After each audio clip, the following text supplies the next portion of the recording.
You're watching Living and Thriving with Rustie, and I am Rustie, and it's just been a spectacular journey through this little ad lib adventure of COVID-19 and traveling around the world, meeting a variety of people, doing a variety of things to live and thrive at this time. It's been really quite inspiring. I still have my radio show. But this little YouTube series has kind of taken a life of its own, and it's been fun. There's so many takeaways from this show. I can't even tell you all of them because it would take the entire half an hour. And unfortunately, I have a young man named Oscar who's waiting to get on and liven us up and teach us how to thrive. And whoop, whoop, you go. How are you?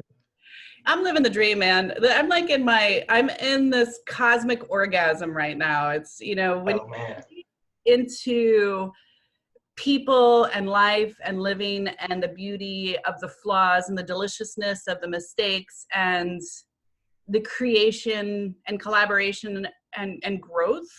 This is exciting, man. This is like totally exciting. You get to reinvent yourself. You get to see the darkest and the most delicious part of being human, because we're, after all, just a bag of water surfing on a big rock going into eternity without a steering wheel, right? So I'm digging it. A lot of people are struggling, but I'm sitting back having my whiskey and smoking my cigar, man. I'm like, all right, cool, you do you, boo-boo. Let's see how this goes.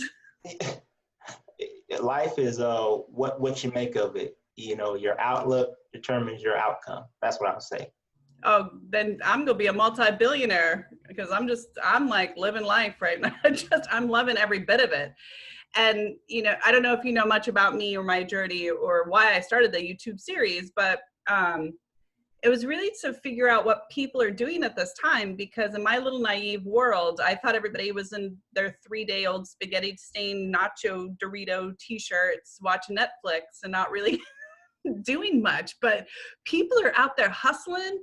They're making it happen. They're reinventing themselves. They're really taking a proactive stance as to what part of all of this nonsense and stuff they're going to keep and let go. And I love it. Yes, it's amazing to see what a little time away from the troubles of the world can do for you. It relaxes the mind and kind of get some gratitude. I believe there's gratitude and attitude. You get to really see what you're passionate about and just really see how capable you are, because the mind is like a sponge. It can absorb an abundance of material, but what are you absorbing? And like, what are some of the things that you were doing before this pandemic broke out that you want to change in order to have, attitude and altitude and attitude? And that's what really my book talks about, as far as the kids and getting them while they're young and showing them the right examples on what acceptable behavior is. Because I believe your attitude is a connection to your success. And success does not mean that you got to be a billionaire. Success can be, I'm content with life. I'm happy when I get up in the morning. I have a routine and I enjoy myself. I'm content. And that's what I'm here to talk about today, and really just encourage somebody, because I think the greatest human strength someone can possess is the power to encourage others. Not look out for yourself, but encourage others. And through doing that, it's a domino effect. Then everyone's encouraging everybody. And then, before we know it, we got this momentum going. And that's what I'm here to do. And I know one of my attributes is, I'm pretty passionate about the things I talk about, and I'm fearless. And I just want to, inspire somebody out there today, whether that's an adult or a kid, that, you are exceptional and you just have to find your talent, and you're going to find it, So do you have a copy of your book right there so that people can see it? Oh, yes, I do. I didn't want to. Okay. Back it up. Yeah, back it up. Oh, no, go forward. Your green screen does what mine does. It just kind of like evaporates everything. You're gone. You know what? I can just kind of like Just tell us, what's the title and where do we find it? Because this will be fun. Okay, it's the title is Albert the Albatross. Attitude equals altitude. The author is Oscar Redden IV, illustrations by Ross Webb. All right. So Oscar, give us the juice as to why you wanted to write a children's book, because, you know, I'm a big kid. I have water guns and squirt guns and Nerf guns. I'm just an absolute big kid.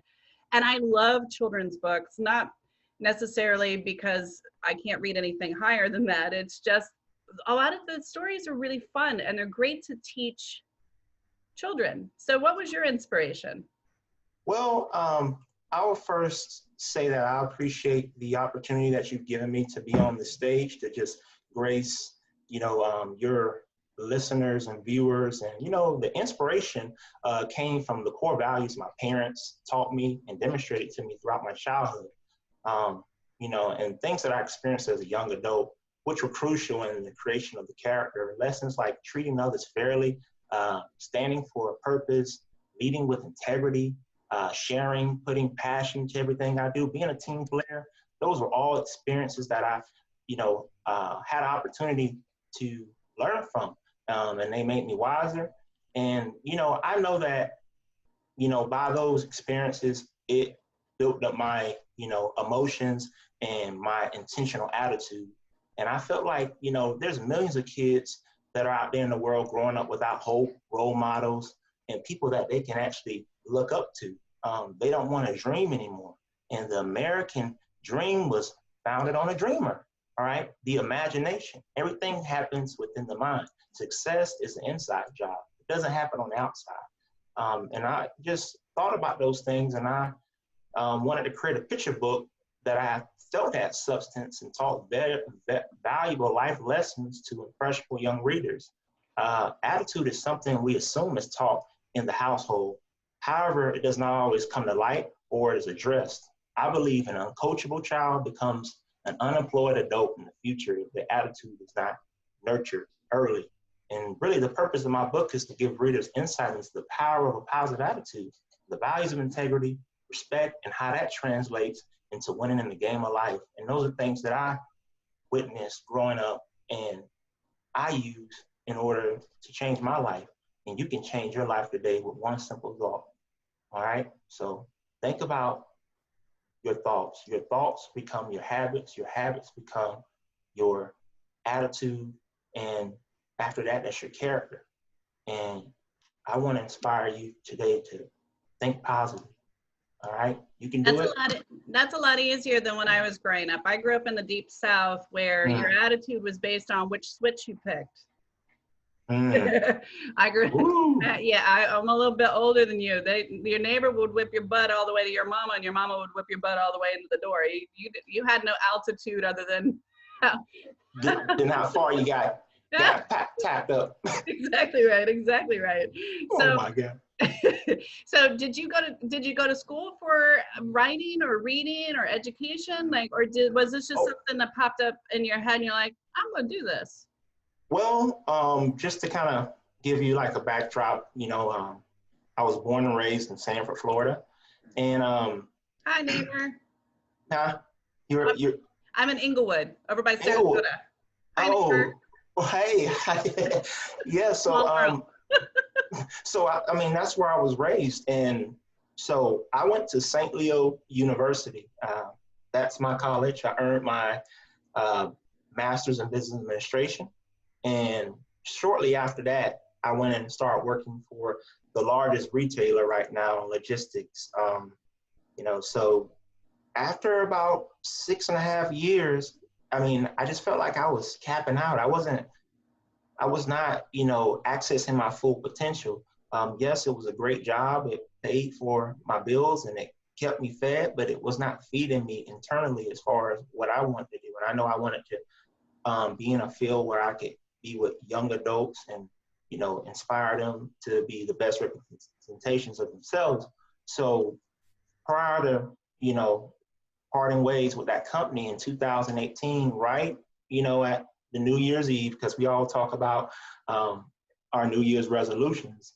And one of my resolutions was to change, my outlook. I wanted to create a picture book, for young kids that they could follow and understand the power of positive attitude. So about 4 months into 2019, I was able to come up with this book and get it off the ground that I just showed you, Albert the Albatross.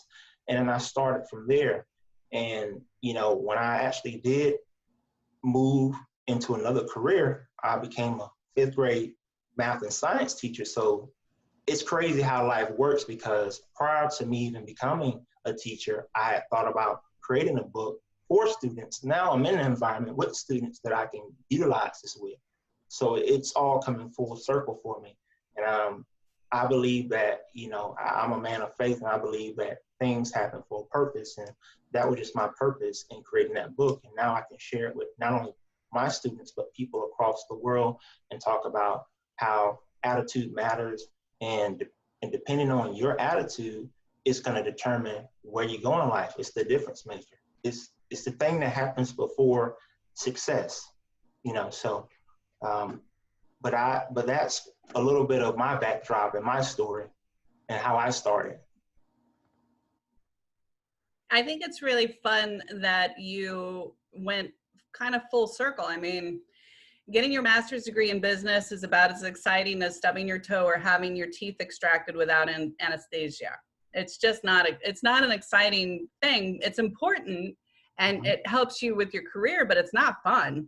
This is totally fun. Like, you get to coach and play and have fun and guide and love and come from, that's Pepper. If you haven't watched the show before, I've got 2 very bossy dogs. They're backing you up. They're your bodyguards. They are. That's my cosmic. Yes, go girl. But you know, I'm probably a lot older than you, and I went full circle myself. And this is the most fun I've ever had in my life, because I get to watch people sparkle. You know, the kids nowadays have such a hard job. And I grew up in the projects in Miami, so.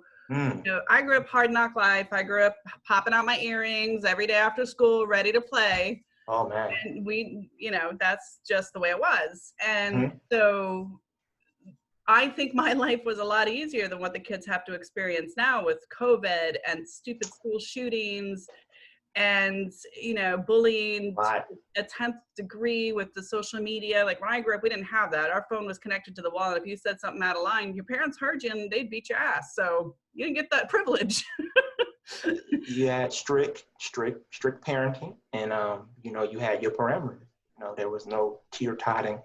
There's no moving out of that parameter. That was the box you were in. So yeah.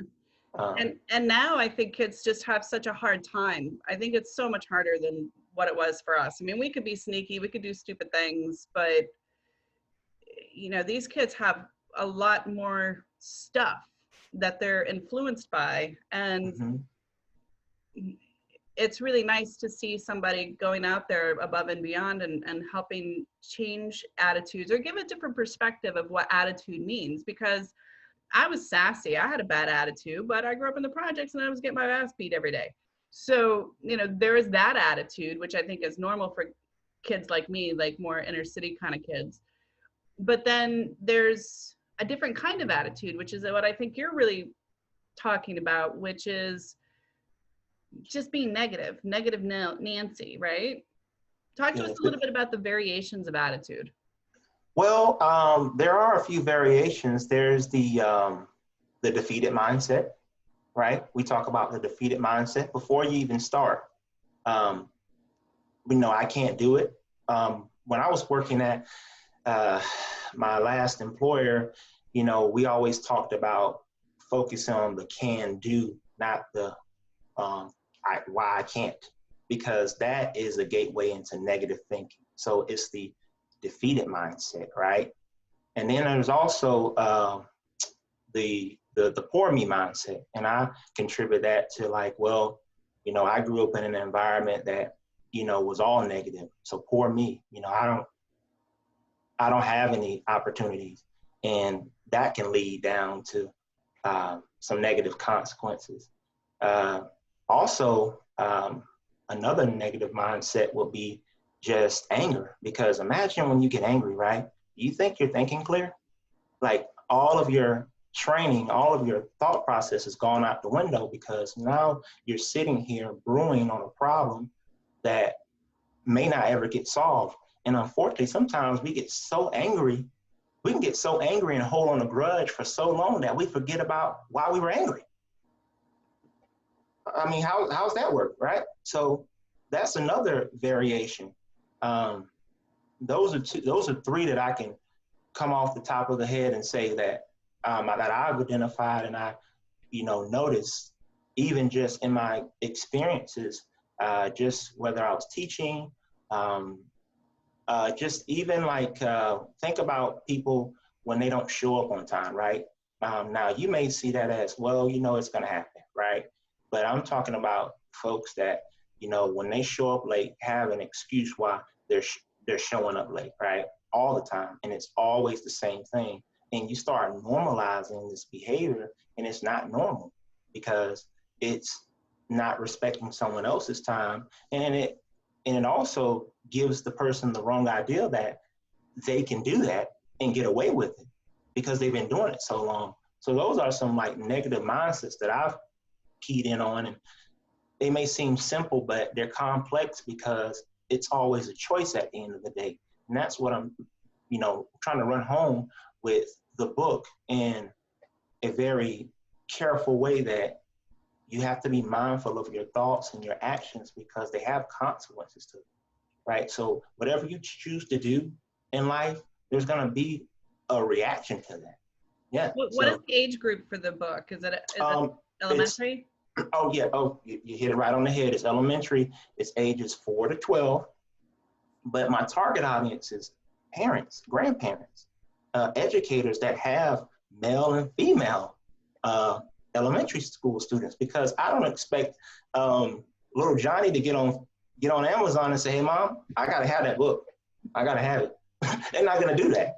I mean, so I have to convert the parents. I have to start talking about things that, that they can relate to, and provide them value, not value as in, well, my book is on Amazon, just go buy it. But hey, I think that your child's attitude is an asset, and this is what we can do to make them a better person and to prepare them for the future, because we know that negativity is going to come their way. In order to have a positive mind state, you have to go through negativity.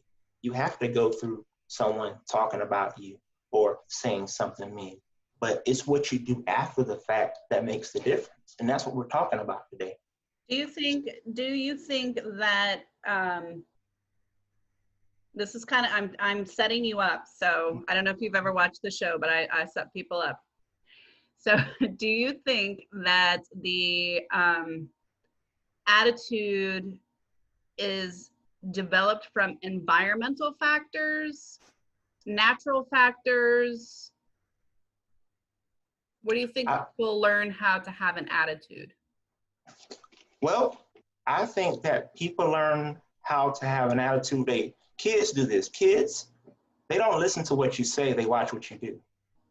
So, all right, well, yeah, I'm hanging out with my friend Johnny, and he likes to pickpocket at the grocery store. Now, I don't pickpocket, but I've watched him enough, and I've seen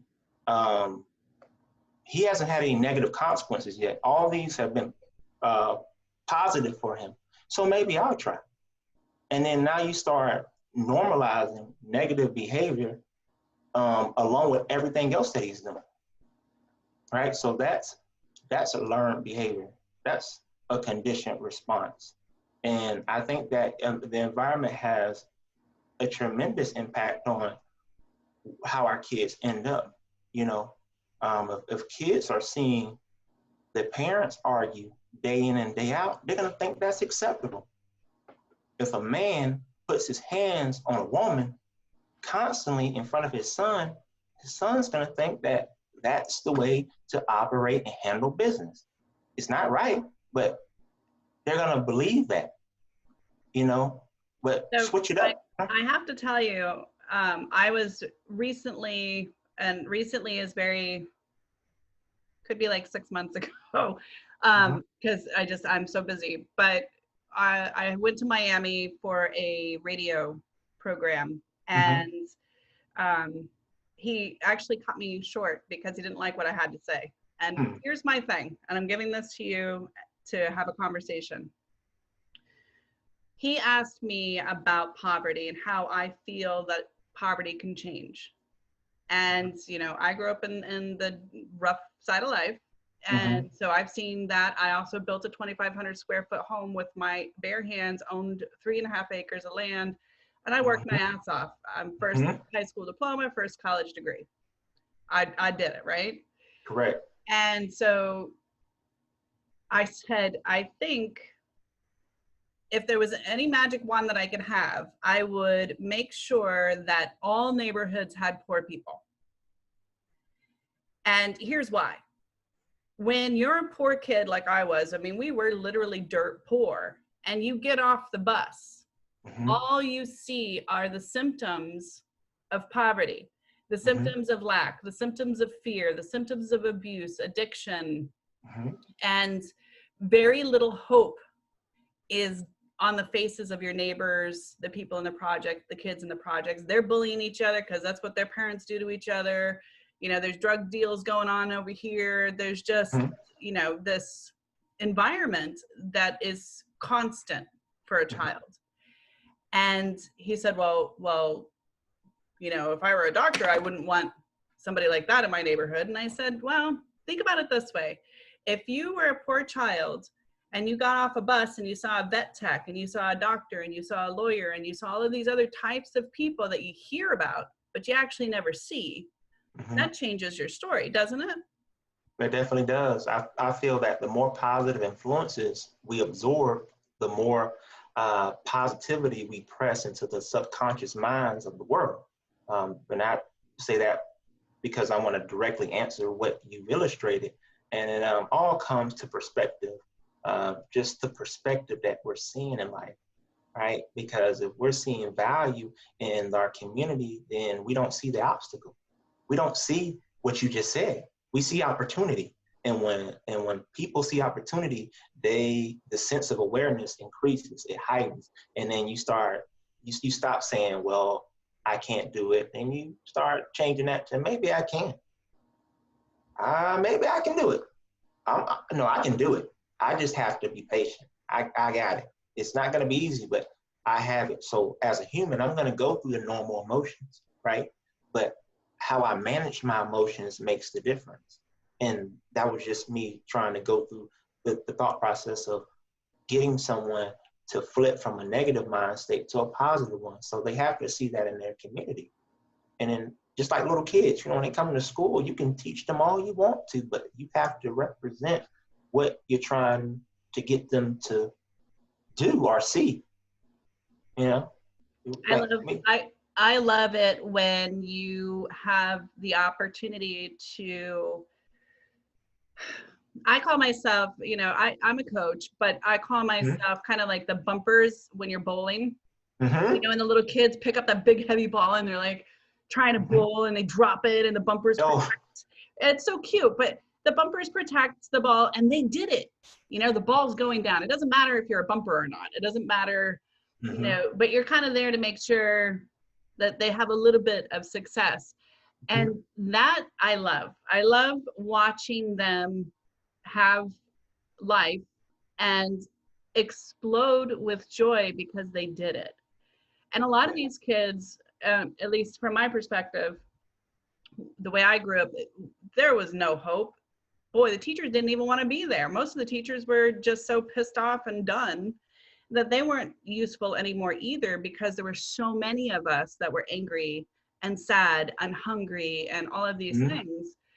And what's funny to me is people don't realize how common that is. You know, we have this like 90210 kind of fantasy world, but that's not the real America. That's not what's common in the world, actually.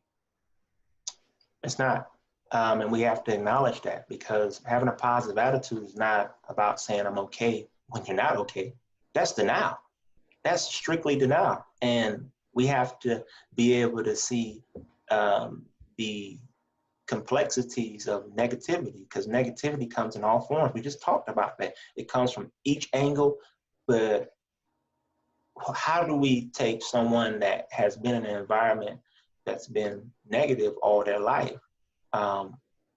We have to start off with a commitment, and that's what I'm doing here as being an example, not just saying, be positive, come on guys, be positive, and walk away, and then you don't hear anything from me. But I'm willing to walk out to the middle of the field, meet you where you're at, and point you in the right direction. And you're gonna still have that choice at the end of the day, all right? Because if I'm going to steward over you or to help you, I'm gonna provide some substance to replace the negativity and put positivity into it. So it's really a battle of positivity and negativity. And what I mean by that is, let's just say it's a kid that, does really well in sports, but, he lives in an environment, in a household with parents that argue and fight all the time. So as amazing as he is on the field, he can't get there all the time.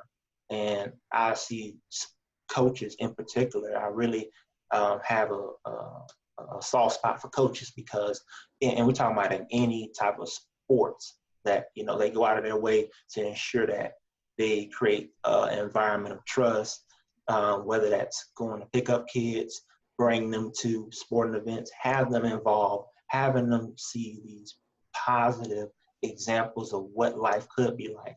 And if we do that, we can change their thoughts. Now, I'm not saying we're going to change it, tomorrow, because we know Rome wasn't built in one day. But we know that by adding more positive, role models in someone's life, like a child, the stronger they become, the more resilient they become. Because you can still say, hey, I came from an impoverished neighborhood, but you know what? Hey, I got my coach. He's got my back. Where all this stress and negativity goes, it goes down the drain when I get on the field or when I'm in the weight room with, it's all about planting seeds. I think if we were to plant more seeds, they're going to nourish. They're either going to water it on their own or they're not. You can't do that for them, but you can plant seeds. You can plant seeds. What I love about your book is that you are planting seeds not only with the children, but also the people reading the book to them. Life is about imagination. Imagine the what if. What if, I decided even for one day to block out any negativity that is coming my way. Not saying that it's not going to come, but what if instead of me getting upset when someone cuts me off on the road and I have my kid in the car, drive, get upset, scream, holler, and angry, just calm down for a second, take a deep breath, and proceed on. I'm telling you, kids, we got to give kids more of a benefit of the doubt. We think that, they're not watching, but they're watching everything. Things that we think they don't know, they know. And we talked about it. This is the most sophisticated generation there is thus far. So we have to be very careful about how we interact, what we say and what we do, because kids pick up on it. And I feel like kids are, they're like a garden, right? Because I have an actual pot garden outside my house, and I water it every day. And what I'm getting to is that kids are like that. They're like little flowers, because they start off as seeds, and then you have to continue to, water them and nurture them. But we don't see what's going on underneath that surface, because they're sprouting roots and they're starting to develop. And when that seed sprouts, after months and months, we take joy in it, because we know that we work hard to develop that person or that child, and that's a beautiful thing. So I look at kids like plants, and you have to really take your time with them and steward over them and guide them in the right direction, and also be accountable and hold them accountable. And I contribute that to like pruning a garden or cutting the leaves off that are preventing them from growing. So yes, I think this is a great topic, and we have to start planting seeds in our youth. I'm not a big fan of telling the youth what to do, because that's not the right way. You can't tell the youth, you know what? Oh, naughty. You got a bad attitude. bad attitude. Let me show you my book here, because I want you to get this book because it's going to show you what you need to do. This is my, no, just, hey, I noticed that you're going through a rough time, and I'm here for you. And I do have some information that I think can help you. It's here for you. If you need it, I'm going to check on you. But I want the best for you. And I see you're working hard, and maybe you don't see that I'm seeing that, but I'm here for you. So I just want to just be there. But this is my book, and it does have value. And that may come off as a better approach. So, so you're planting seeds for youth up to 12, and you teach 10th graders, which is a tough age. They can be tough. And you are encouraging parents to read this story to the kids. So you're planting seeds in 3 different ways, which I love, and high five to you for doing that. What do you see yourself doing moving forward? Like, do you want to write a teen inspired book, or do you, what's the next step for you? Well, my next step is to create a series of books aimed at children and parents to encourage positive, life-enhancing conversations through the book characters. So I want this to be a children's series that touches an array of subjects. I think another subject that is going to be a hot topic, and just racism and colorism and bullying, right? Sharing. Giving it your all, those are things that, I see as a young Black man, and it's things that impact me. And I just want to share my voice with the world and just be that light that shines, so that kids can know the way to walk and how to behave and what the protocol to life is. Because I think that there is a mind map that successful people develop throughout their life.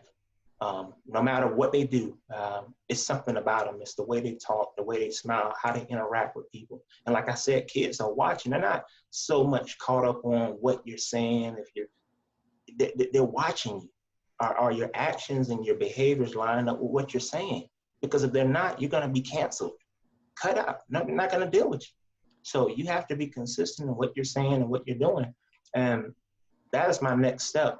And then I also want to extend the brand. I envision a t-shirt line, because, the parents, they're going to read the book, but some kids may want memorabilia. They may want to wear, the albatross shirts and spread that message to somebody else, or be somewhere and be asked, hey, that's a cool shirt you got on, man. Where did you get that from? Well, hey, man, I got this from, the Albatross. It's actually a website that you can go check out. And, he has books.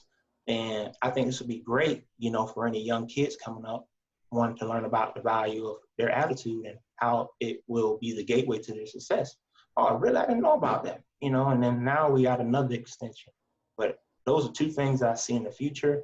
But I also see myself being more of a motivational speaker, because earlier on I talked about being in your own lane. And one of my lanes for me is public speaking.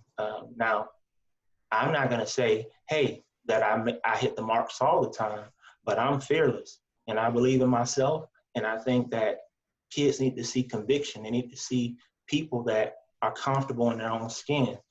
Maybe you don't like, maybe certain people don't like the way I speak, or they have their own opinions, but I'm confident in myself. If I'm not confident in myself, nobody else will be. I can have the most, important message to disclose to you, but if I don't believe it, if I don't have any conviction, I'm not looking you in your eyes, you don't see the passion, it doesn't matter. But I'm going to be the most passionate. Go out and I speak, I always talk about the 5 people. There's 5 people. They look different, they smell different, they're different heights, they're different shapes, they're different colors, just different. All 5 of them. But you give those 5 people the same exact sentence to say, and people will only attach to what they know, right? They'll only attach to what they resonate with. Right. And one of my jokes is, when I become the first woman president, it's going to be mandatory that everybody travels. And the reason being is because you can't be racist, you can't be hateful, you can't be ignorant, you can't be preoccupied with difference if you know that difference exists. You can relate, right? Correct. And you're also able to have a different perspective on life that allows you to connect with people from across the water or on the other side of the world. You're not so, you know, self-centered. Your thinking is not just all about yourself. You start asking questions, and questions lead to answers, and we all need answers in life. So I think what you said about traveling and seeing the world is a great way to not only become more cultured and understand how other people live, but to just have more insight in life. The more insight you have in life, the better decision you can make. And I think that traveling is essential. And maybe if you can't travel physically, because I believe books are like manuscripts. And I believe that if you can read a book, and depending on where the book is, where it's centered, you can be in Florida like I am, but when you start reading the book, your mind can go to Japan, because that's what books do. They give you that way of traveling. So we don't necessarily have to get on a plane, but you can go somewhere mentally. And society is so sophisticated now, you don't even have to crack open a book. You can go to online right now and type in Audible and listen to books on audio. You can do it. You can do it on YouTube. You can listen to, there's no excuse about not being able to access information. At one time, it was a little harder. You probably had to go to the library. But information is like endless right now. Were you a big reader when you were growing up?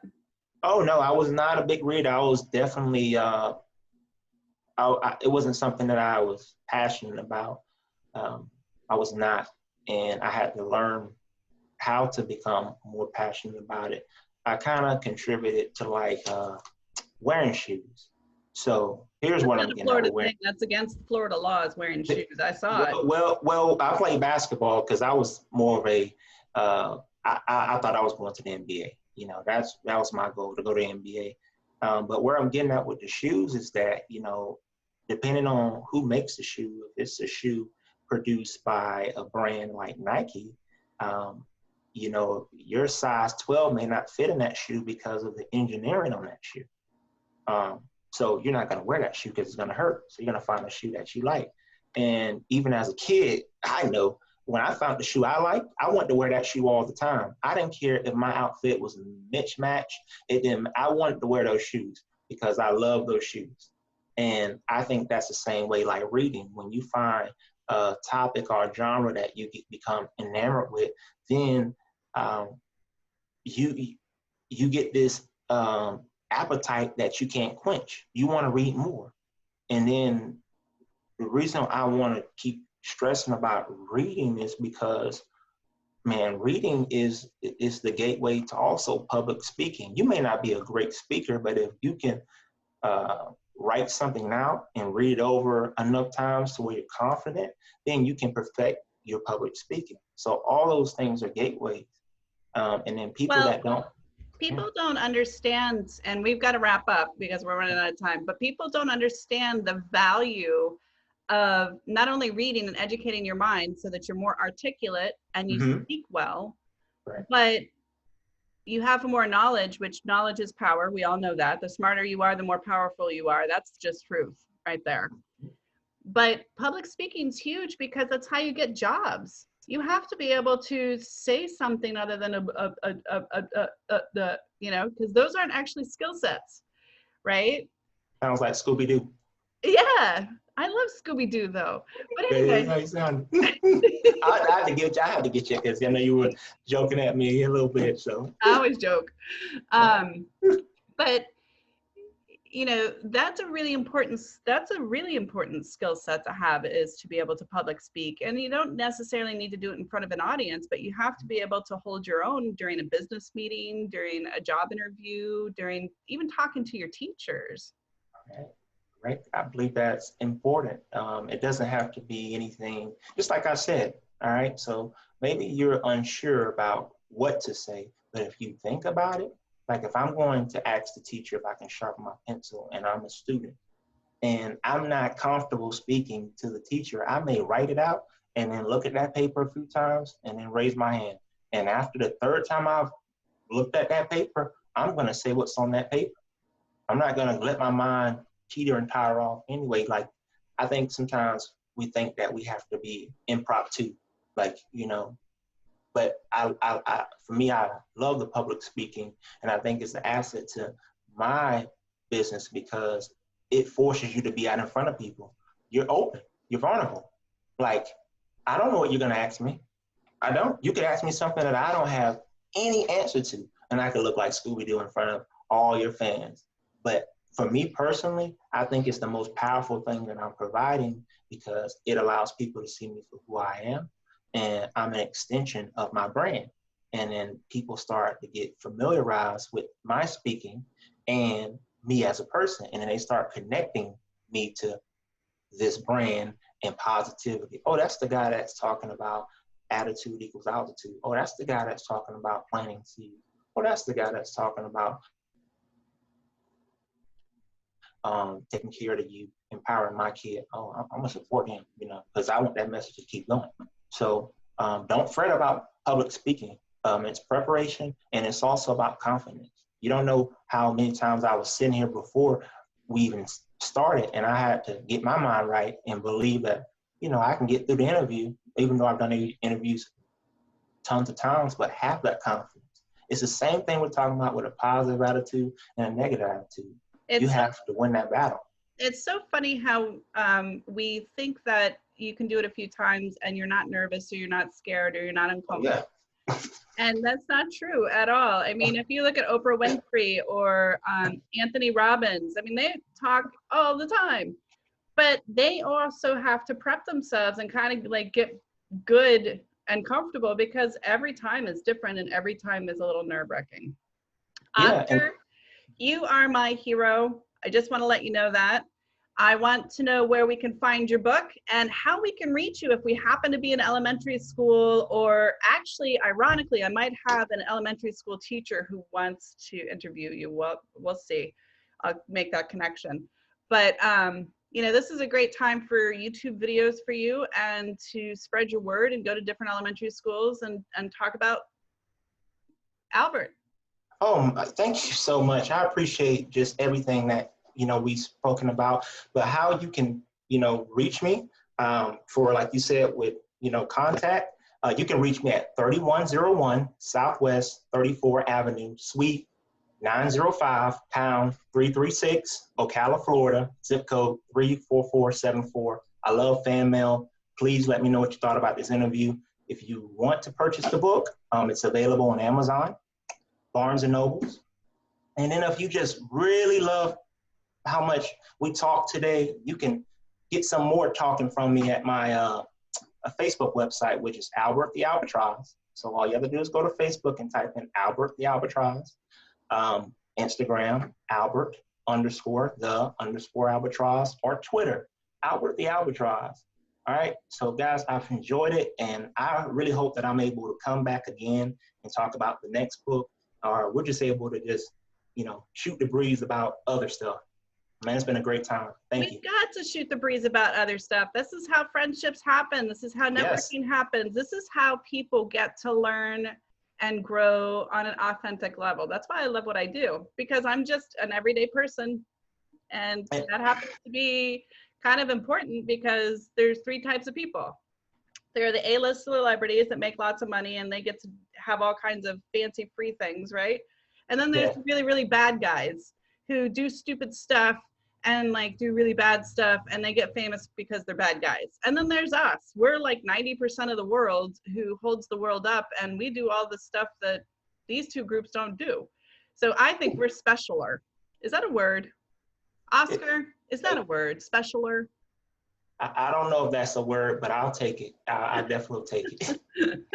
Man. So Big hugs to you, my friends, my neighbor. And you know what? How is Ocala these days? Are you guys getting torrential rain like we are on the other side? Like we're getting slapped. We were last week, but it's just been more humid and hot. So I have to go out like 2 days and water my plants and just try to just adapt and stay out of the heat because, you know, this Florida heat is different. It's a different breed, you know, so. Well, I have to tell you, I don't know how much you've traveled, but I literally just got back from Maine. I drove up to drop my daughter off to her father's and drove back, and they're hotter up there than we are down here. Wow. Here. Yeah, that global warming is a game. It's a real thing. We got to take care of this environment. Make sure you guys recycle too. To the fans, make sure you guys are recycling and taking care of our earth. It's the only one we have. Amen. It's the only rock we get to surf on, darn it. We can't surf other rocks anymore. Yeah. Oscar, you've been a treat. Thank you so much for being on the show. Let me know when your new book comes out. I'd love to have you back on. And definitely consider, you know, we'll connect at a different time, but I have a few ideas and if you're okay with it, I'm gonna send out your information and maybe I'll have some more interviews, okay? Oh, I'm certainly okay with it. Thank you again for taking the time out of your day to interview me. And kids, just remember, your attitude matters. Attitude equals altitude. Do you have a positive attitude? You got to think about it because it's going to make the difference and it's going to change your reality. All right. True story. All right. Much love to you and your family. Stay dry. Enjoy the humidity. All right. I'll try to. I'll make sure I drink my water. Lord, I've been going through anyway. It's been hard during the pandemic because every time I go to the store, I literally drink 3/4 of a gallon of water a day. That's just who I am. I've always been like that. And yeah. And every time I go to the store, some crazy mob comes in and they're like, oh my God, there's a hurricane, it's a COVID, I need toilet paper and water. And I'm going, Lord, you are not from here. I'm from here. You prepare in January for hurricane season. That's just the way it works. We buy a thing of water every week. You're good. That's it. Crazy. So, man, wow. Oscar, you're great. Thank you.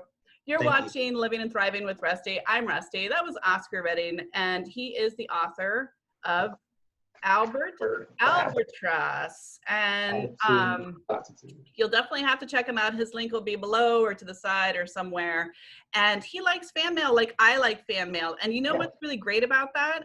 I'm always about being of service. And there's two things that you can do by sending us a postcard or a letter or a comment. You can help the post office, which needs our help, and you can buy a postcard, which helps the paper company, and you can keep a postal worker. Oh my God, that's like 3 things. And you can make somebody happy. Like Oscar would laugh, I would laugh. I love that stuff. Send on that fan mail.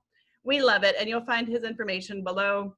And you know where mine is, rustie.info. I just released my latest workbook on how to be successful.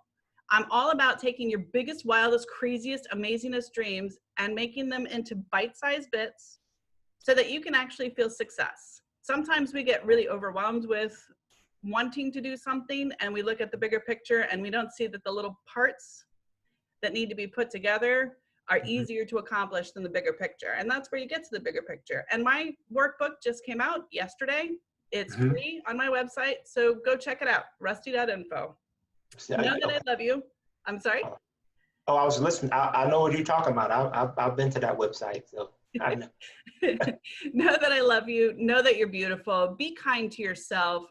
Take your broomstick and knock on your neighbor's door. Make sure they're alive because you don't want NCIS there. I mean, come on, y'all. Just say hi to your neighbor. That's a kind thing to do. That's like a good thing. That's a positive altitude to do, right? Yes, exactly. Say hi. Even though we're wearing masks, your eyeballs can actually tell a huge story. So smile, right? Think about it. Smile, okay? And do kind things, wonderful things. Just do it. And until next time, I will see you. Awesome.